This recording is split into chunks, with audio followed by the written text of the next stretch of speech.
안녕하십니까. 수요일 성경 말씀을 함께 나눕니다. 오늘은 2월 26일 수요일 저녁입니다. 계속해서 왕들의 이야기를 함께 나누고 있습니다. 성경에 나오는 왕들의 이야기죠. 이 왕들의 이야기를 다루는 목적은 딱 하나입니다.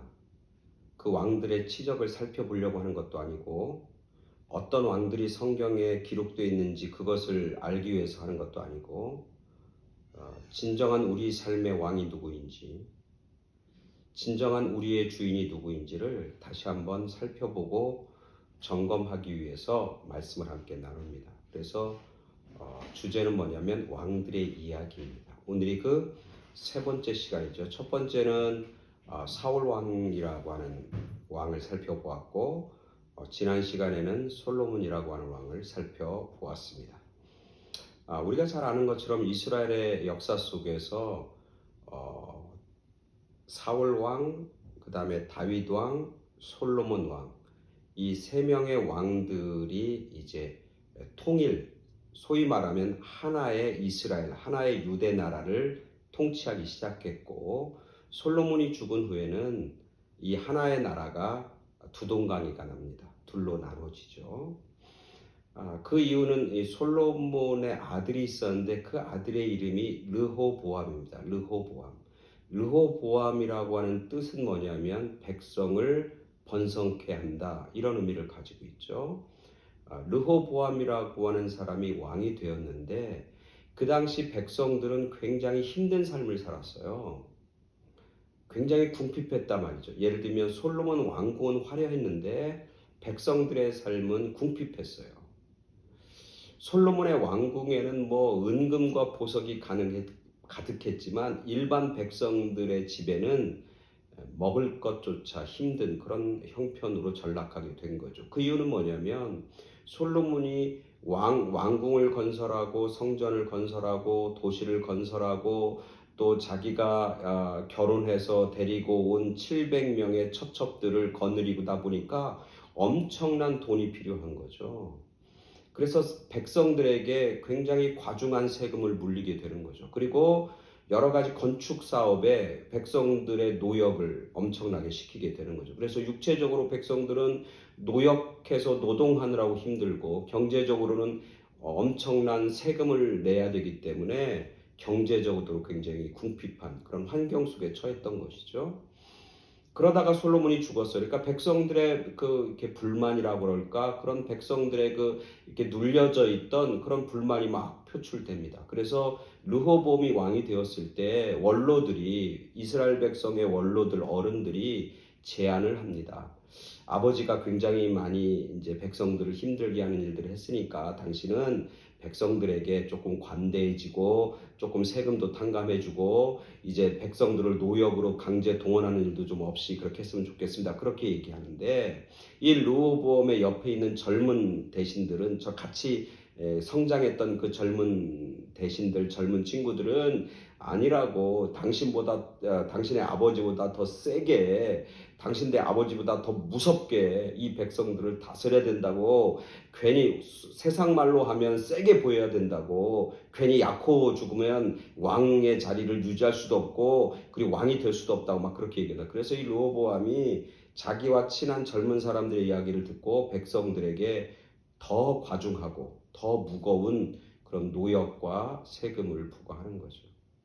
그래서 이제 백성들 중에서 불만이 있는 10개의 지파가 르호보암을 따르지 않겠다, 그리고는 독립과 반역을 선언하게 되는 거죠. 이게 이제 일반적인 그런 세계사 속에서 바라보는 현상이고, 성경의 하나님의 뜻은 뭐냐면, 하나님은 솔로몬이 처음에 가지고 있던 하나님에 대한 겸허함과 겸손함, 그리고 처음 자기가 왕이 되었을 때 하나님을 신뢰하고 하나님만을 정말 왕으로 삼았던 그 솔로몬의 모습이 변질된 거예요. 배신된 거예요. 그래서 마지막에는 하나님도 섬기고 이방신도 섬겼단 말이죠. 하나님도 의지하고 이방의 나라도 의지하기 시작했어요. 그래서 하나님 보시기에 그게 너무너무 악하고 너무너무 하나님 보시기에 가슴이 아픈 거예요. 그리고 하나님의 진노가 사는 일이 벌어지는 거예요. 그래서 하나님이 이대로 가다가는 안 되겠다, 나라가 다 망가지겠다, 그래서 나라를 둘로 나누게 됩니다. 그래서 하나님은 아히야라고 하는 선지자를 보내서 누구를 만나게 하냐면, 아까는 솔로몬의 아들이 르호보암인데 여로보암이라고 하는 솔로몬의 충성스러운 뭐라고 그래요? 신하 중에 한 사람인 여로보암을 만나게 합니다. 그래서 이 아히야가 자기가 가지고 있던 새 옷을 12조각으로 자릅니다. 그리고 나서 10조각을 그 여로보암이라고 하는 사람 앞에 바칩니다. 그러면서 얘기합니다. 하나님은 계획이 있습니다. 하나님의 섭리가 계실 때 그것은 이스라엘의 12지파 중에 10지파를 당신에게 맡기고 위탁해서 당신을 왕으로, 당신이 잘 다스릴 수 있도록 당신에게 주실 것입니다. 그렇게 하나님이 아히야라고 하는 선지를 통해서 하나님의 계획과 섭리를 여로보암에게 알려줘요. 그리고 10개의 지파는 솔로몬의 아들의 그 불만을 품고 이제 반역을 하게 되는 거죠. 그래서 이 르호보암이라는 솔로몬의 아들이 이 10개의 지파가 괘씸해서 자기와 함께하고 있는 유다 지파와 베냐민 지파의 병사들을 모집합니다. 그래서 18만 명이라고 하는 병사가 모여요. 그래서 이 병사를 데리고 10개 지파와 전쟁을 해서 뭔가 힘을 발휘하고 저 사람들이 반역하는 그 반역의 대가를 치르게 하려고 막 전쟁을 시작합니다. 근데 그 전쟁을 누가 말리는 거냐면 하나님이 말립니다. 그러면서 그 르호보암과 거기 있는 유다 지파와 베냐민 지파에 있는 사람들에게 말하는 거죠. 이것은 내가 계획한 일이고 내가 지금 이 일을 하고 있는 것이다. 그러니까 전쟁이나 사람을 죽이는 일을 하지 말라. 그러면서 그 군대를 다시 되돌려 보냅니다.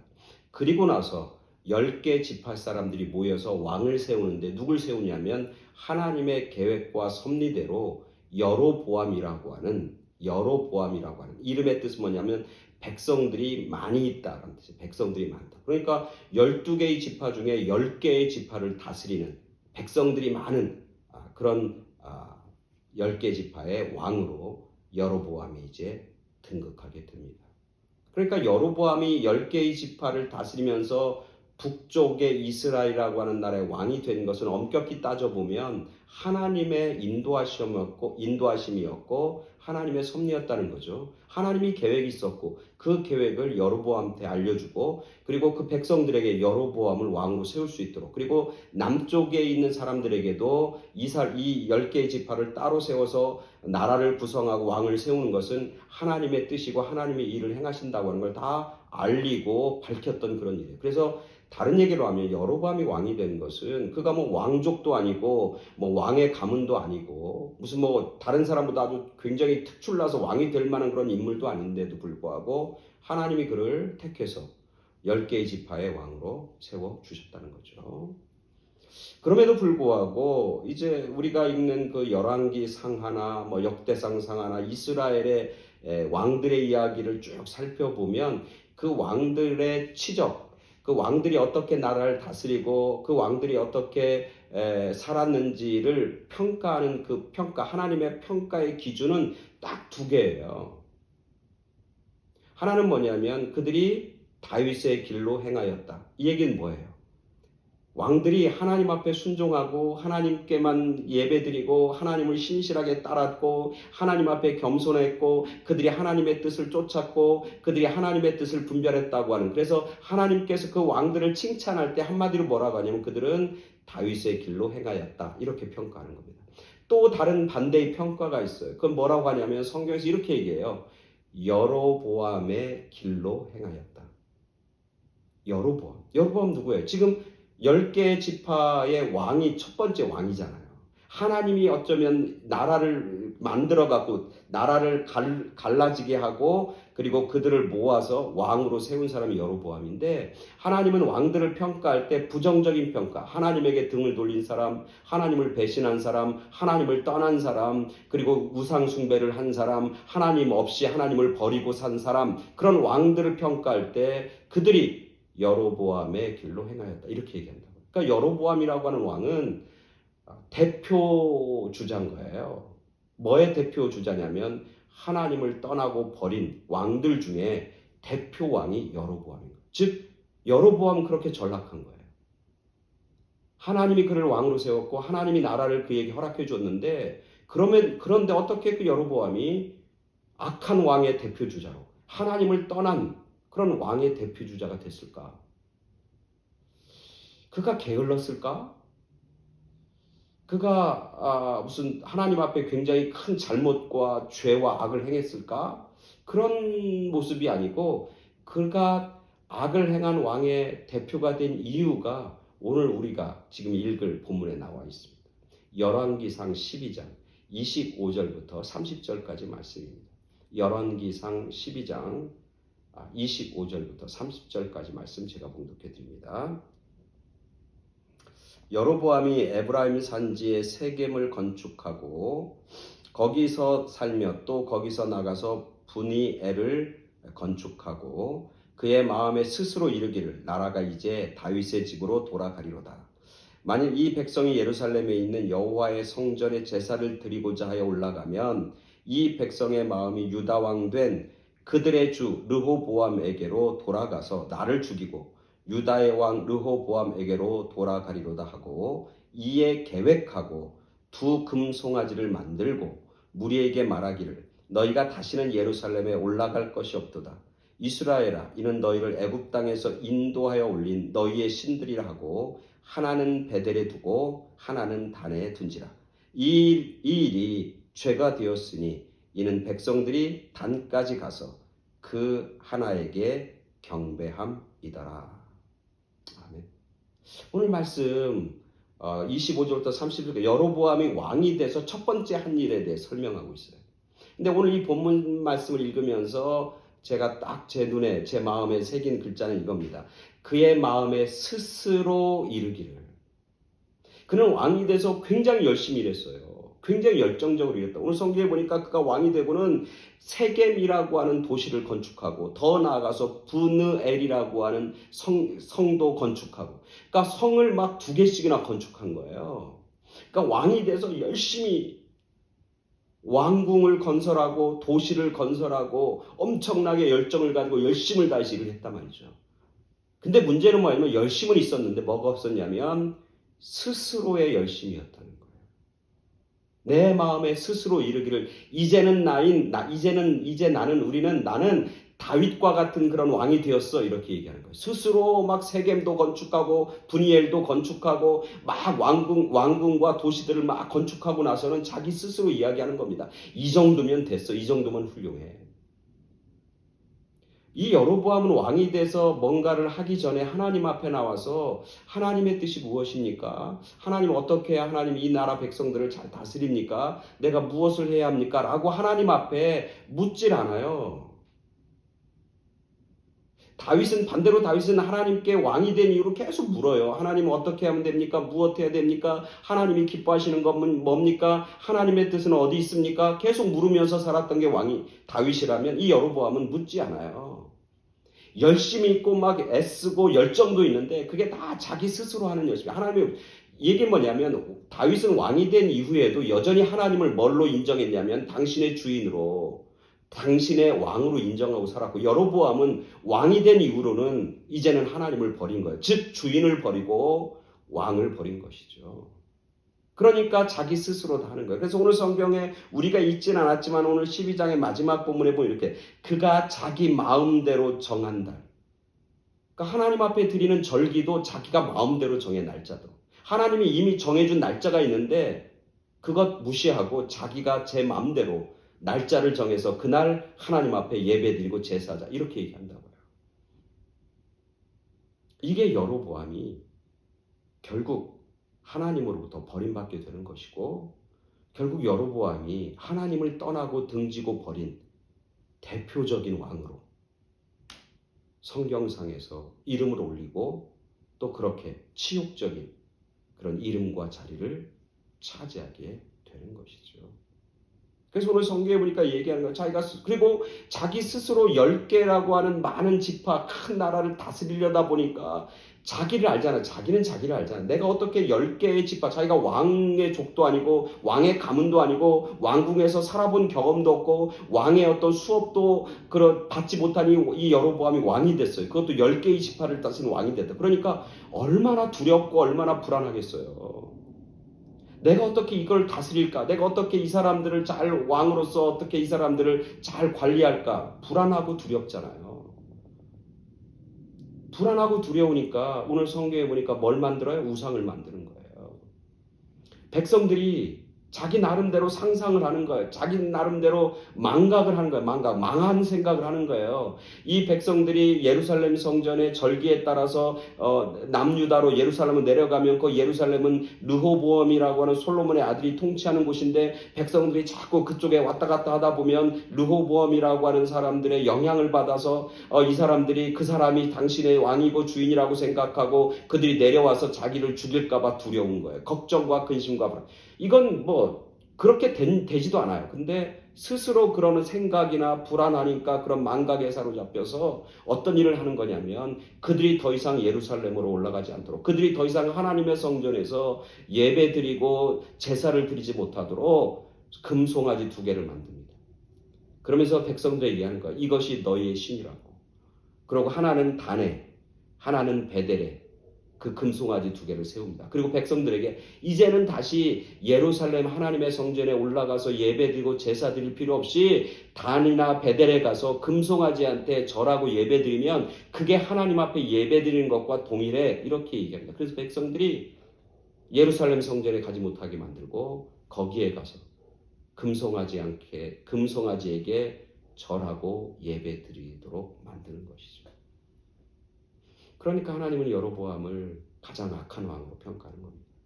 자기도 악할 뿐만 아니라, 자기도 하나님을 버렸을 뿐만 아니라 백성들에게 하나님을 버리도록 강요한 왕이 되었으니 하나님 입장에서는 가장 악한 왕인 거예요. 가장 하나님을 배신한, 하나님의 마음을 알지 못하고 깨닫지 못했던 왕이 되었던 것이죠. 오늘 우리들이 신앙생활하는 것은 이런 경우가 열심은 있고 열정은 있는데 방향을 놓치는 경우가 참 많아요.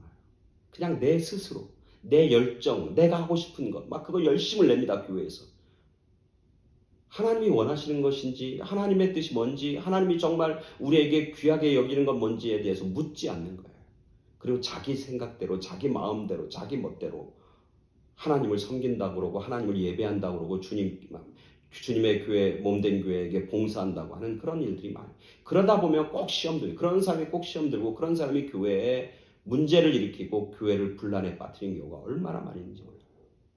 마치 그런 거예요. 열매가 없고 향기가 없는 거죠. 어떤 사람이 피아노 치고 싶은 열정이 가득해요. 막 피아노를 치고 싶은 거야. 그래서 그 사람이 자기가 가지고 있는 거금을 들여서 좋은 피아노 하나 삽니다. 그리고 사람들을 초대해놓고 자기는 피아노 치는 열정과 열심이 있다고 막 피아노를 막 칩니다. 근데 그 사람은 어떻게 피아노를 치는지를 몰라요. 배운 적이 없어요. 그럼 그 사람 막 자기 열심으로 막 치는데 듣는 사람들에게는 그 소리가 뭐예요? 소음이에요, 소음. 불협화음의 소음이란 말이에요. 아름다움이라는 건 없어요. 자기가 스스로 막 열정이 좋아서 막 스스로 만족하고 좋아할진 모르지만 그 주변에 있는 사람들에게는 그것이 소음이고 공해인 거예요, 공해. 오늘 우리들이 그런 모습으로 하나님을 섬기고 교회를 섬기는 경우가 많이 있는 것을 우리가 보고 알고 또 깨닫게 되는 것이죠. 영국의 에덴버리라고 하는 그 도시에 이제 한참 이제 막 부흥 집회를 하던 전도자 무디라고 하는 선생을 초청해서 3개월 동안 거기 집회를 한다. 에덴버리라고 하는 도시에서 그 무디를 미국에서부터 초청해서 그 집회를 총 지휘하고 총 그것을 기획한 사람이 누구냐면 보너라고 하는 보너 박사입니다. 그래서 3개월 동안 그 에덴버리 도시 전체가 그 집회에 참석하고 그 도시에 있는 모든 사람들이 하나님의 은혜와 성령의 충만함을 받습니다. 그러니까 사람들이 막 너무너무 좋아합니다. 그리고 막 사람들의 칭찬합니다. 누굴 칭찬하면 무디도 그렇지만 그 보너 박사, 당신이 어떻게 이런 일을 계획하고 이런 일을 할 수 있겠냐고 해서 보너 박사에게 찬사와 감사의 인사와 박수가 끊이지 않습니다. 그래서 이 보너 박사는 너무나 신나고 너무나 기쁜 거예요. 근데 어느 날 잠을 자다가 꿈을 꾸는데 천사가 나타납니다. 그러면서 천사가 묻습니다. 당신의 마음 속에 하나님을 향한 열정이 얼마나 큰지 한번 보자. 그러면서 그거를 저울에다 이렇게 답니다. 우리는 파운드로 하지만 이제 거기는 킬로그램이니까 당신이 하나님을 향한 마음의 열정이 100kg이라고. 그러면서 천사가 굉장히 큰 열정을 가지고 있다고. 그런데 그렇게입니다. 그런데 다른 사람에게 잘 보이고 싶은 마음이 15kg, 자기의 명예를 위한 게 15kg, 그리고 자기 지역에 자기 어떤 세를 불리기 위한 것은 20kg, 자기의 믿음을 다른 사람에게 과시하기 위한 것은 30kg, 합치니까 얼마예요? 80kg예요. 그리고 순수하게 하나님에 대한 사랑과 열정은 20kg밖에 안 되는구나. 겨우 그것밖에 안 되는구나. 그런 천사의 이야기를 듣습니다. 그리고는 잠에서 깹니다. 그리고는 그 꿈을 기억하면서 하나님 앞에 납작 엎드리고 회개하기 시작합니다. 내가 하나님의 일을 한다고 하는데 사실은 교만했습니다. 내가 하나님의 일을 한다고 막 그러지만 사실은 나를 알리고 나를 드러내기 위한 그런 일들이었습니다. 내가 하나님의 일을 열심히 한다고 그러는데 사실 속마음에는 인간적이고 세상적인 마음이 훨씬 많았으면서 하나님 앞에 납작 엎드리고 회개하고, 그 이후로 버너 박사는 하나님의 일을 위대하게 감당하는데 단 한 번도 교만하거나 자기를 드러내기 위한 그런 일들로 하나님의 일을 전락시키지 않았다고 하는 것. 순수하게 자기의 열정을 온전히 하나님의 영광, 하나님의 이름을 높이는 것, 하나님의 몸된 교회를 아름답고 평안하게 만드는 그 일에 자신의 삶을 온전히 드리고 헌신했다. 오늘 우리들의 삶의 모습을 되돌아, 우리 열정이 있잖아요. 근데 그 열정이 어쩌면 우리 스스로의 열정은 아닌가 점검해 보는 것이 필요합니다. 그래서 정말 하나님 앞에 묻고 또 묻고, 내가 이렇게 말하는 것이 하나님 기뻐하실까? 내가 이렇게 행동하는 것이 하나님이 원하시는 것일까? 내가 이런 봉사를 하고 싶고 이런 일들을 교회에서 하고 싶은데 정말 이것이 하나님께 영광이 되고 하나님 앞에 기쁨이 되는 일일까? 이것이 주님의 몸된 교회에 유익이 되는 일일까? 라고 하는 것을 하나님 앞에 묻고 또 묻는, 즉 하나님을 왕으로 인정하고 나는 하나님, 왕 대신 하나님 앞에 왕의 종일 수밖에 없고 왕의 신하일 수밖에 없습니다. 그래서 왕의 지시와 왕의 인도함과 왕의 명령을 순종하는 자세로 우리가 하나님을 섬기고 우리의 삶을 살아갈 때 그 삶은 하나님을 기쁘게 할 뿐만 아니라 우리에게는 기쁨이 되고 하나님 앞에 영광이 될 뿐만 아니라 우리 모두에게도 영광이 되고 존귀케 되어지고 풍성한 열매가 있는 그런 귀하고 거룩하고 복된 삶으로 나아가게 될 줄로 확신하고 축원합니다. 오늘 우리들의 삶이 하나님 앞에 영광이 되는, 그리고 우리에게도 기쁨과 그리고 감사가 되는, 감격이 있는 그런 복된 승리의 삶을 사는 그런 여러분 모두가 되길 간절히 축원합니다. 아멘. 감사합니다.